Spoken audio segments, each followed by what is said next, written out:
Apocalipse, capítulo 1. Nós vamos fazer a leitura dos versículos de números 9 ao 20.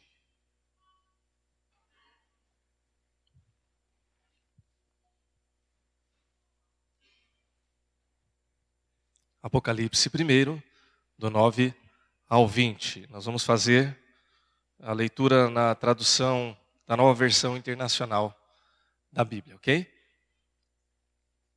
Diz assim a palavra de Deus. Eu, João, irmão e companheiro de vocês no sofrimento, no reino e na perseverança em Jesus, estava na ilha de Pátimos, por causa da palavra de Deus e do testemunho de Jesus. No dia do Senhor, achei-me no Espírito e ouvi por trás de mim uma voz forte, como de trombeta, que dizia: escreva no livro que você vê e envie a estas 7 igrejas: Éfeso, Esmirna, Pérgamo, Tiatira, Sardes, Filadélfia e Laodiceia. Voltei-me para ver quem falava comigo. Voltando-me, vi 7 candelabros de ouro, e entre os candelabros, alguém semelhante a um filho de homem, com uma veste que chegava aos seus pés, e um cinturão de ouro ao redor do peito. Sua cabeça e seus cabelos eram brancos como a lã, tão brancos quanto a neve, e seus olhos eram como chama de fogo.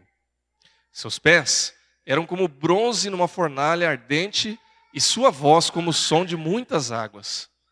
Tinha em sua mão direita 7 estrelas, e da sua boca saía uma espada afiada de 2 gumes. Sua face era como o sol, quando brilha em todo o seu fulgor.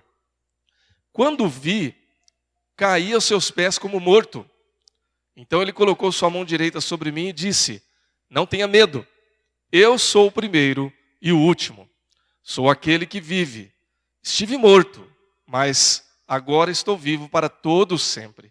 E tenho as chaves da morte e do Hades.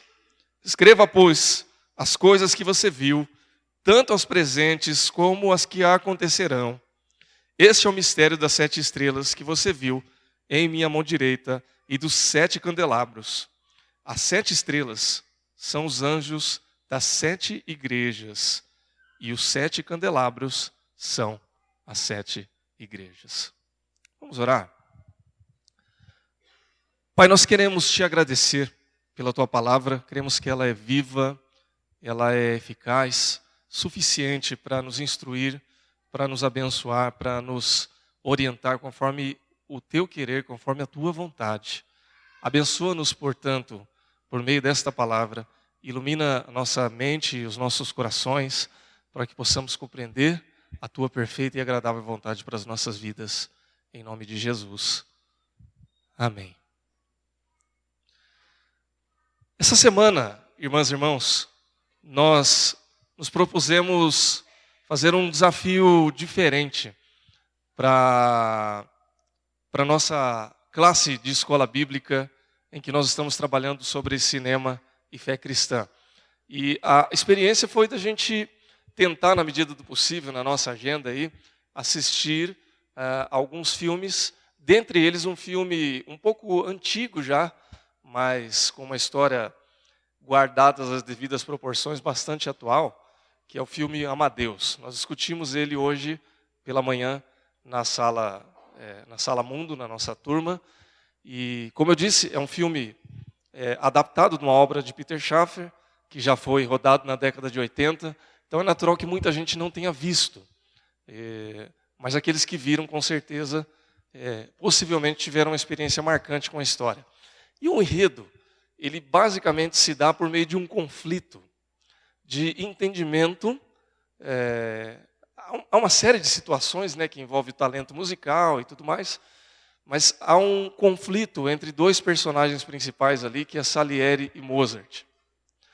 E nesse conflito há uma questão interessante. Mozart, eu creio que a imensa maioria de nós aqui já ouvimos falar, foi um grande compositor, um grande músico, e foi conhecido pela sua genialidade. E na história do filme ele era visto assim, como um gênio, como um talento nato, como alguém que já nasceu pronto com esse talento que bastava apenas desenvolvê-lo através do estudo, através da prática musical, e de fato ele se tornou um gênio muito precoce. E Salieri era um compositor também, um músico, competente, esforçado, mas nada mais do que isso. Não era gênio, não era um prodígio, era um bom músico, vamos dizer assim, se a gente pode fazer essa definição. Mas ele tinha um sonho, um desejo ardente de se tornar um dos grandes músicos do seu tempo, ou quem sabe o maior músico do seu tempo, e ser muito famoso por conta disso.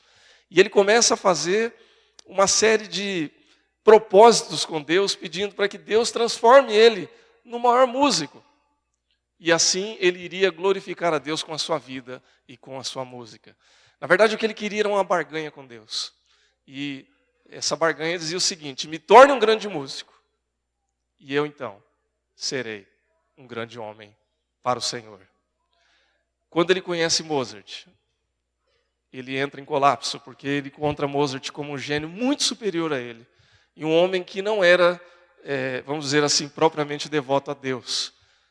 Era um homem que tinha problema com bebidas, que tinha uma vida desregrada, que gostava de uma boa farra e que não tinha as virtudes que Salieri entendia que um homem deveria ter para se oferecer a Deus. No entanto, ele olhou e falou assim: Deus abençoou esse homem com um talento e com uma genialidade que eu nunca vou ter. E ele se revolta com Deus. E quando ele se revolta com Deus, então toda uma tragédia começa a se desenhar e que vai ter aí um final não menos trágico. Se você não assistiu o filme, eu recomendo, está na Netflix. Você pode assistir. É um filme de fôlego, de 3 horas praticamente de filme, mas que vale muito a pena. Por que eu estou usando esse exemplo e contando essa história? Cada um de nós temos as nossas virtudes, os nossos defeitos, os nossos anseios, as nossas próprias rotinas de vida, as coisas que nós construímos no nosso ser, na nossa realidade, no nosso dia a dia. E dentre elas está, por exemplo, o desejo de que Deus realize coisas para nós e por nós. Existe o desejo de que nós possamos fazer algumas coisas e que Deus seja glorificado ou beneficiado ou conhecido por meio das nossas obras, por meio das coisas que a gente faz. Mas no fundo, se a gente parar para pensar um pouquinho naquilo que está ali no mais escondidinho do nosso coração, muitas vezes a gente tem também um desejo que às vezes é explícito ou pode ser até secreto, de que Deus realize as coisas para a gente. E de que a gente possa ser satisfeito por meio de algo que a gente faça para uma realização para Deus. Trocando em miúdos. Eu quero fazer algo para Deus, mas eu quero ser beneficiado por Deus. Se você já se sentiu alguma vez assim, ou se você já se pegou pensando assim, não se sinta sozinho. Essa é uma característica do ser humano. A gente tem esse desejo, essa necessidade de ser preenchido em algumas coisas e quer, em última instância, que Deus preencha essa nossa necessidade, que pode vir aí por uma porção de coisas. Ao mesmo tempo, é bem possível que você já tenha se deparado com alguém que é muito melhor do que você em alguma coisa e que talvez você julgue que essa pessoa não mereça ter tudo aquilo que ela tem, porque ela não fez por onde tanto quanto você. Não é assim? É aquela pessoa que ocupa um cargo na empresa melhor do que o seu, e talvez você diga assim: puxa, ele não ralou tanto quanto eu. É aquela pessoa que tem mais dinheiro que você, e diz assim: puxa, esse aí teve sorte, nasceu em berço de ouro. Não precisou se esforçar para ter o que eu tenho. Ou o que ele tem, e eu não alcancei ainda e estou me esforçando muito mais. É aquele que tem um talento nato para algo, né? Por exemplo, aquele colega que joga futebol muito melhor que você e ele nem liga muito para a bola. Né? E você é aquele esforçado que corre que nem um louco no campo, mas é perna de pau. Não é? Não adianta. Você se esforça, você treina, você nunca vai ser melhor que ele. porque ele tem um talento nato. Já veio de berço fazer o quê? É físico, é equilíbrio, é malícia. Então, nós nos deparamos com isso. Em última instância, a gente se depara com isso também na vida da própria igreja. Porque quando nós apresentamos essas coisas para Deus, quando em última instância a gente diz assim, Deus, eu quero que o Senhor faça isso por mim. Deus, o Senhor está vendo o que está passando na minha vida, na minha realidade, na minha casa, no meu trabalho. Faça isso por mim. Faça isso para mim. Mude a minha realidade. Use-me para fazer tal coisa. Vou fazer um jejum de 7 semanas porque eu preciso pagar minhas contas. E eu sei que ao final das 7 semanas o Senhor vai honrar e eu vou pagar. Mas às vezes a gente não faz a economia, né? Não reorganiza as finanças. Enfim, nós temos esse pensamento. Em última instância, isso pode ser aplicado à vida da nossa igreja, ou à vida da igreja como um todo. Nós lemos um texto em que João ele tem uma visão da revelação de Deus, e ele se encontra então com aquele que ele descreve como parecido como um filho do homem. E é uma visão bastante simbólica, né? Dentro das possibilidades do homem da época, como é que ele poderia descrever. Então, tem toda uma citação aqui, né, dos cabelos, dos olhos, das mãos, das vestes. Mas, em última instância, o que ele está querendo dizer aqui é que ele encontra com aquele que esteve morto, mas agora vive, que é o Senhor Jesus. E ao final desse texto, ao final desse trecho, ele vai então dizer assim que a revelação que ele apresenta na sua mão das estrelas tem a ver com os anjos de cada igreja e os candelabros que têm a ver com as próprias igrejas. Essas igrejas eram igrejas dos tempos apostólicos ali, cada uma delas, e também elas, de uma maneira simbólica ou metafórica, elas dizem respeito à realidade da igreja contemporânea, dizem respeito também à realidade dos crentes de cada uma dessas igrejas, porque a igreja ela não se compõe sem pessoas, né? Nós somos igreja. Então, a partir daí, ele vai dando conselhos, vai dando orientações, vai fazendo elogios e fazendo exortações também a respeito de cada uma dessas igrejas de acordo com suas características. Eu queria convidar você, meu irmão, minha irmã, para se colocar diante dessa situação e quando eu falar igreja, você entenda, é com você, é comigo. E quando eu falar você, entenda, é com a minha igreja, é conosco. Para que a gente possa se colocar nesse contexto e entender um pouco daquilo que Deus quer fazer por nós e em nós e como é importante entendermos a presença de Jesus na nossa vida e também na vida da nossa igreja. Jesus é o centro de todas as coisas, Ele é realmente aquele que vai dar o suporte para todas as coisas. Ele é o que sabe o que é melhor para a nossa igreja, sabe o que é melhor para cada um de nós. Então, nós vemos aqui que ele fala para 7 igrejas que, a partir do capítulo 2, você pode ler depois na sua casa, ele vai falar com cada uma dessas igrejas, que é a igreja de Éfeso, Esmirna, Pérgamo, Tiatira, Sardes, Filadélfia e Laodiceia. 2 igrejas ele vai elogiar, que é Esmirna e Filadélfia. Mesmo Esmirna sendo pobre e Filadélfia sendo fraca. 4 delas vão receber elogios e censuras. Éfeso, Pérgamo, Tiatira e Sardes. E a última, Laodiceia, só recebe censuras e nenhum elogio. Então nós vamos tentar entender aqui e tentar nos colocar também como aquele que anseia, aquele que olha para o seu lado e fala, peraí, a grama do meu jardim, do jardim do meu vizinho está mais verde por quê? Deus está querendo o quê com a minha vida? Deus quer fazer o quê com esta igreja? O propósito de Deus para a minha vida ou para a minha igreja é o mesmo pelo qual eu estou almejando ou é diferente? Então vamos tentar nos situar aqui. Então o primeiro aspecto que eu quero dizer a respeito desse texto é que Jesus conhece muito bem a nossa igreja. Melhor do que nós. Melhor do que os pastores. Melhor do que o conselho. Melhor do que o membro mais antigo dessa igreja.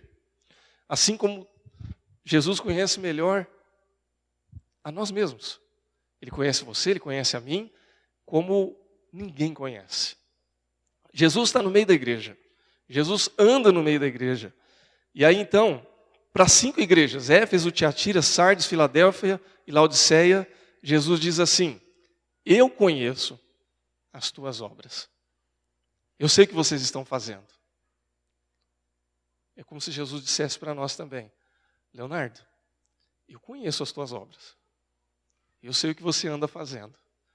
Parafraseando um outro filme, né? Eu sei o que você fez no verão passado. E o que você faz hoje. Para a igreja de Esmina, Jesus disse: eu conheço a tua tribulação. Nós oramos ainda há pouco aqui por pessoas que têm necessidades especiais, necessidades particulares. E é uma palavra de esperança para nós também, né? Quando Jesus chega para nós e diz assim: eu conheço a tua tribulação. Para a igreja de Pérgamo, Jesus diz: eu conheço o lugar onde habitas, onde está o trono de Satanás. Para muitos de nós, não é? Quando a gente está num contexto adverso, às vezes você está num trabalho que não é o trono de Satanás, mas é a antessala do capeta, né? Você já dá aquela olhada e fala assim: meu Deus do céu, o que me espera essa semana, né? Há esperança, irmãos. Há esperança. Deus olha para a gente e diz isso, né? Eu conheço o lugar onde habitas. Então fica tranquilo. A verdade, irmãos, é que Jesus nos conhece. Ele conhece as obras da igreja. Ele conhece o sofrimento da igreja. Ele conhece o lugar onde a igreja está estabelecida. Ele conhece a minha e a sua obra. Ele conhece o sofrimento que muitas vezes a gente passa, que às vezes poucas pessoas sabem, né? Ou muitas pessoas sabem, mas não tem muito o que fazer. Ele sabe o lugar onde a gente está. Nossa casa, nosso trabalho, nossa vizinhança, nossa família. Ele conhece. Ninguém nos conhece tanto quanto Jesus. Então, se Ele conhece perfeitamente a realidade de cada um de nós e de cada uma das nossas igrejas, nós podemos confiar nele. Nós podemos depositar a nossa esperança nele. Aí, como é que nós vamos fazer isso? Então nós vamos para um segundo ponto, que é a constatação de que Jesus tem objetivos melhores para nós e para a nossa igreja do que nós mesmos. No texto, Jesus começa a falar das qualidades e defeitos de cada igreja. E aí ele vai apresentando valores e objetivos diferentes do que aquelas igrejas estavam experimentando. E que, em contrapartida, também diz respeito a cada um de nós.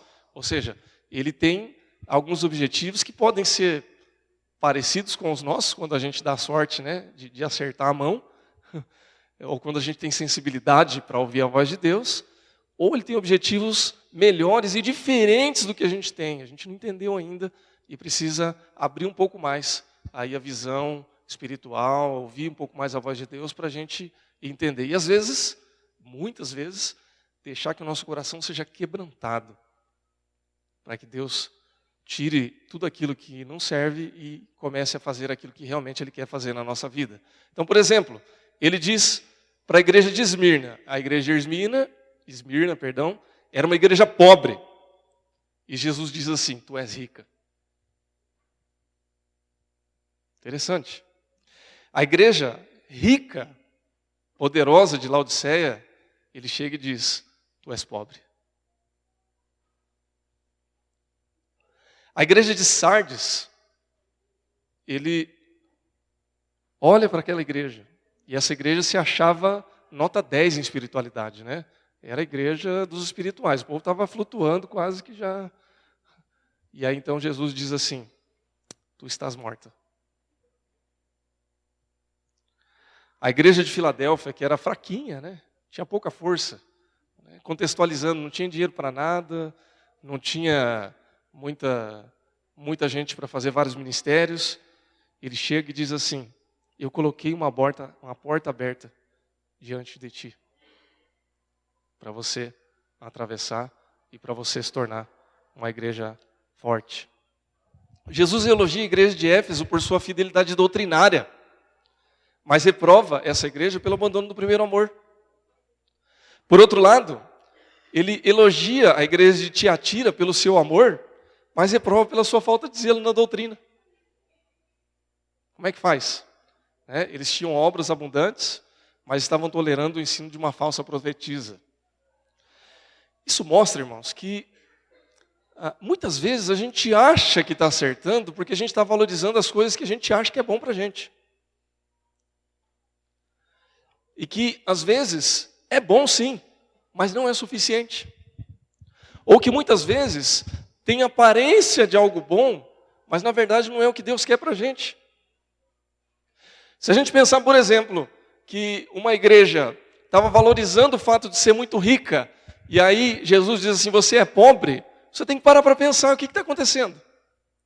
Qual é a verdadeira riqueza? O que é que Deus, afinal de contas, está valorizando? Quando a gente recebe um elogio, como por exemplo a igreja recebe um elogio, olha, vocês têm um zelo doutrinário muito importante. Aí, opa, acertei a mão, né? No entanto, vocês se esfriaram.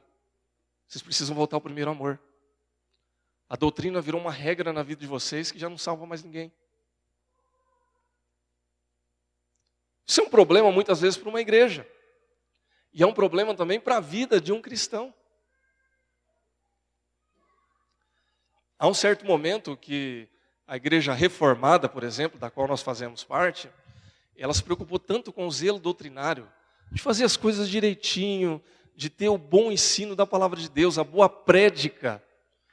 E isso é bom, não é ruim, mas houve um tempo que as pessoas começaram a perder a experiência espiritual com Deus.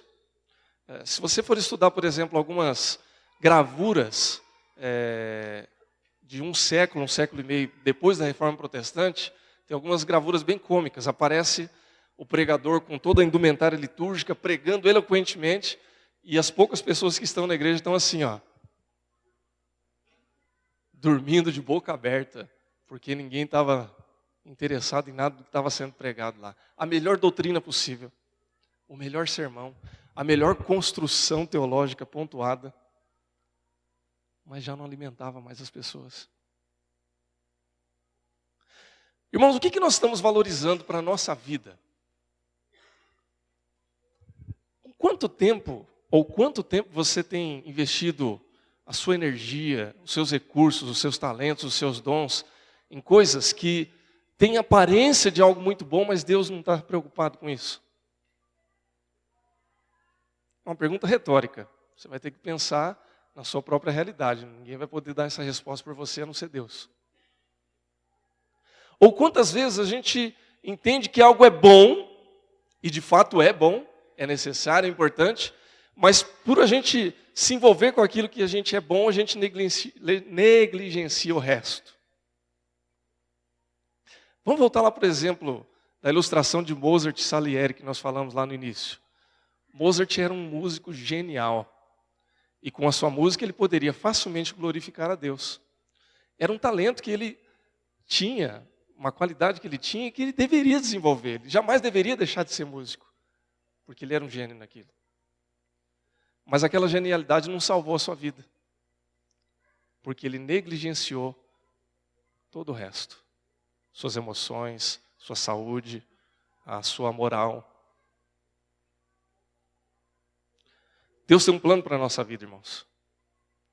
E a gente precisa conhecer esse plano. Deus tem propósito para a vida da nossa igreja. E a gente tem que andar dentro desse propósito. Deus tem propósitos para as coisas que nós estamos vivendo. E Ele nos conhece. E se a gente fizer uma oração sincera para Deus e buscar ouvir a voz de Deus, possivelmente a gente vai ouvir também o anjo da igreja falando assim para a gente. Metaforicamente falando, né? Eu conheço as tuas obras. Você é forte nisso. Você é fraco nisso. Nessa área aqui você acha que você é rico, mas você é pobre. Nessa área aqui você está fraco, mas eu estou abrindo uma porta para você. E se você atravessar essa porta, e a gente pode até continuar na leitura do texto, né? O texto diz assim, eis que estou à porta e bato. Se você abrir a porta e deixar eu entrar, eu vou sentar e vou cear com você. Está no texto. Então Deus quer fazer isso com nós, ou conosco. Quer fazer isso com a nossa vida. Quer fazer isso com a nossa igreja. Ele tem objetivos melhores do que os nossos. Amém, irmãos? Por fim, nós precisamos crer que Jesus sempre vai ser a solução para a nossa vida e para a vida da nossa igreja. Muitas vezes, o que acontece? A gente fica à procura de soluções que possam dar cabo dos nossos problemas, dos nossos anseios, das nossas necessidades individuais e das necessidades da própria igreja. Você quer ver uma tentação de igreja que é muito comum nos dias de hoje? Desde a década de 90, isso já vem de antes, mas a partir da década de 90, começaram a surgir, vindo dos Estados Unidos, da Europa também, mas especialmente dos Estados Unidos, vários modelos eclesiásticos de igreja. E não há problema da gente aprender a respeito desses modelos, porque são experiências que alguém já passou e que foram bem-sucedidas. E a gente tem que ter a humildade de aprender com quem está aprendendo, com quem está dando certo. Não há problema nenhum. O problema surgia quando muitas vezes vinha-se um modelo pronto e a gente então embarcava, e quando eu falo a gente, eu estou me incluindo também como líder de igreja, né? A gente às vezes embarcava e pegava um modelo pronto e queria colocar esse modelo pronto na vida da igreja como se aquilo fosse funcionar. O que funcionou num contexto diferente do nosso, numa outra língua, numa outra cultura, fosse funcionar na nossa realidade. E aí o que acontecia é que algumas coisas funcionavam e outras não. Né? Porque às vezes o sapato ele tem um tamanho diferente do pé de quem vai usar, né? E aí vai ficar apertado, meio largo, meio laceado. Então nem sempre funciona. Né? Mas era uma busca por procurar uma solução. Quer dizer, a intenção sempre foi muito boa.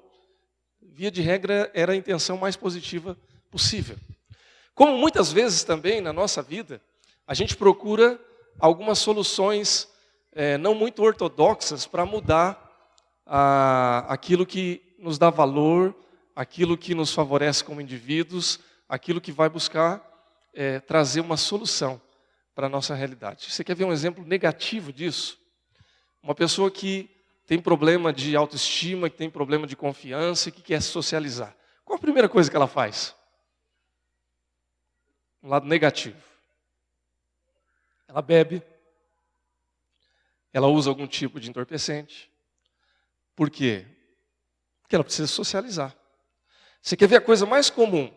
A grande parte das pessoas, por exemplo, que começam a fumar, começam na adolescência. Nem todos, mas a grande parte começa na adolescência. Por quê? Porque os seus amigos fumam. Né? Você tem que estar na roda. Você tem que participar disso. Então, assim, é uma coisa que acontece. Né? Eu não estou falando nada que seja de um outro mundo. É uma coisa que a gente já viu e continua vendo. É uma necessidade de socialização. Então, você busca um caminho que traz uma solução para você, mas que não é uma solução positiva. Você vai se socializar? Vai. Qual a consequência disso? Não é das melhores. Isso pode ser aplicado para outras coisas também. No trabalho, muitas vezes, você quer fazer parte daquela turma, você quer ser respeitado, né? E aí você começa a ir para aquele happy hour, do happy hour da sexta-feira, que hoje em dia eles falam que é o dia da maldade, né? Passa para a quinta, agora dizem que a sexta-feira é o dia da maldade, né? É o dia de chutar o caneco e ir longe, né? A gente não compartilha disso, mas enfim, é o que dizem, né? Então daqui a pouco você começa a fazer happy hour já de quinta, daqui a pouco já é a quarta, daqui a pouco é a terça, daqui a pouco é a semana toda. E aí a família fica em segundo plano, e a sua vida e a sua saúde começam também a ficar em segundo plano. Eu poderia citar aqui vários outros exemplos. Não sou contra happy hour, viu, irmãos? Os irmãos têm discernimento, estão entendendo o que eu estou querendo dizer aqui, né? É o perigo da gente usar outras soluções para preencher necessidades que a gente não precisaria. Porque Jesus preenche as nossas necessidades. Jesus é suficientemente bom para tratar das nossas questões últimas. A igreja de Sardes tinha morte espiritual. Jesus chega e diz assim, olha, eu sou a solução. Eu sou aquele que tem os 7 Espíritos de Deus para reavivá-la. Quando Jesus fala para a igreja de Esmirna, que enfrenta a perseguição e o martírio, Jesus chega e diz assim: eu sou aquele que venceu a morte. Irmãos, nós não precisamos abrir mão da nossa fé para tratar das nossas questões, dos nossos problemas. Nós não precisamos abrir mão dos nossos princípios, que muitas vezes são princípios caros, importantes e justos, para tratar das nossas questões. E eu quero aqui, irmãos, me solidarizar com os problemas e as dificuldades dos irmãos. Não ousaria aqui de maneira alguma chegar e dizer para você que o teu problema ele é pequeno, que a tua angústia ela é uma bobagem. Pode ser bobagem para outro, mas para você não é. Como os meus problemas podem até ser uma bobagem para você, mas para mim não é. Porque eu não estou conseguindo lidar com eles, senão seria problema. E nessa hora, a gente corre um risco muito grande. A gente corre o risco de, por não dar conta daquilo que nos machuca, daquilo que nos aperta, a gente começar a ir por outros rumos que não o rumo apresentado por Jesus. Quantas e quantas vezes a gente já viu isso acontecer? Quantos cristãos ficam à beira do caminho justamente por não conseguir lidar com as suas questões? E aí, ao invés de buscar a sua solução em Jesus, acabam partindo por outros caminhos. Irmãos, nós não precisamos agir assim. Nós temos Jesus. Quando Jesus exortou cada uma dessas igrejas, ele estava procurando justamente dizer isso: olha, se vocês andarem por esse caminho, vocês vão se perder. Essa igreja vai se acabar. Essa igreja vai perder a sua relevância. No entanto, se vocês atentarem seus olhos para mim, eu vou ter a solução e a mudança que vocês precisam. Para todas as igrejas, irmãos, Jesus faz solenes alertas, mas também ele faz promessas de qualidade, promessas generosas, promessas graciosas. E a gente vê que quem desobedece sofre com o pecado. Mas quem permanece obediente acaba encontrando vitória por meio de Jesus Cristo. Eu quero te incentivar, eu quero te convidar, eu quero fortemente insistir com você, conosco, com cada um de nós, para que nós continuemos confiando em Jesus e depositando nele a nossa esperança. Ele sabe o que é melhor para cada um de nós. Ele conhece as nossas necessidades, conhece-nos muito bem, conhece a nossa igreja. Ele tem objetivos muito melhores, tem caminhos e sonhos muito melhores do que nós. E Ele tem a solução certa para a vida de cada um de nós e para a vida da nossa igreja como um todo. Enquanto nós andarmos com Jesus, enquanto nós seguirmos o caminho de Jesus, nós encontraremos e alcançaremos a vitória que Ele tem oferecido para cada um de nós. Vai haver luta? Com certeza. Uma porta aberta, ela é só uma porta aberta se a gente não passar por outro lado. A gente vai ter que caminhar. Mas Deus vai estar conosco. Amém, irmãos? Que Deus te abençoe, que Deus te fortaleça e que Ele derrame a sua graça sobre a minha e a sua vida, em nome de Jesus. Feche seus olhos, eu queria orar mais uma vez pela sua vida em nome de Jesus.